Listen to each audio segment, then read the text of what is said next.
ہمارے ملک میں ڈالر کی بات ہے، بجٹ کی بات ہے، پاؤنڈ کی بات ہے، معیشت کی بات ہے، سیاست کی بات ہے، اپنے جعلی لیڈروں کے جھوٹ کے تحفظ کیے جاتے ہیں. سارے اینکر بیٹھ کے ایک ایک دفاع کرتا ہے اس ایک پارٹی کا. کوئی ہے جو امت کا دفاع کرے؟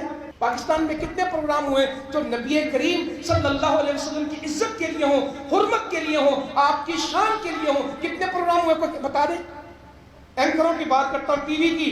یہ جو شام 7 بجے سے لے کے رات 11 بجے تک ایک مچھلی منڈی لگتی ہے چینلوں کے اوپر، کسی ایک پروگرام کا نام آپ کھڑا کر کے بتائیں حرمت رسول صلی اللہ علیہ وسلم. آج کا ہمارا پروگرام حرمت رسول پہ ہوگا. حرمت پی ٹی آئی پہ ہوتے ہیں، حرمت نون لیگ پہ ہوتے ہیں، حرمت پیپلز پارٹی پہ ہوتے ہیں، حرمت عمران خان پہ ہوتے ہیں، حرمت نواز شریف پہ ہوتے ہیں، حرمت حمزہ شریف پہ ہوتے ہیں. حرمت محمد رسول اللہ صلی اللہ علیہ وسلم پہ پروگرام بتائیں گے؟ ان کے غبن، ان کی چوریاں، ان کے دھوکے، اس کا دفاع تو یہ قوم بھی کرتی. اسے کھان دینے تھے، لانتے بھی تھے.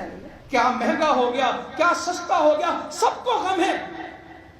وہ ایک عورت بیٹھ کے ٹی وی پہ برملا نبی کو گالی دے جائے صلی اللہ علیہ وسلم. میں اپنے باپ کو گالی برداشت نہیں کرتا. اس لاہور میں کتنے لوگ قتل ہوئے ہوں گے، کتنے جھگڑے ہوں گے، کتنی جیلیں بھری ہوگی کہ تم نے میرے باپ کو گالی دی. ماں کو گالی برداشت نہیں کرتے، لڑائی میں فوراً کہتے ہیں اور جو تو کرنا کرنا، میری ماں کے بارے گالنا نہیں. اور جو وہ میری ماں قرآن میں جن کی برآت آئی، 2 دفعہ جن کی شان میں قرآن اترا، جن کو ہم عائشہ رضی اللہ عنہ نہیں کہتے، جب کہتے کیا کہتے ہیں؟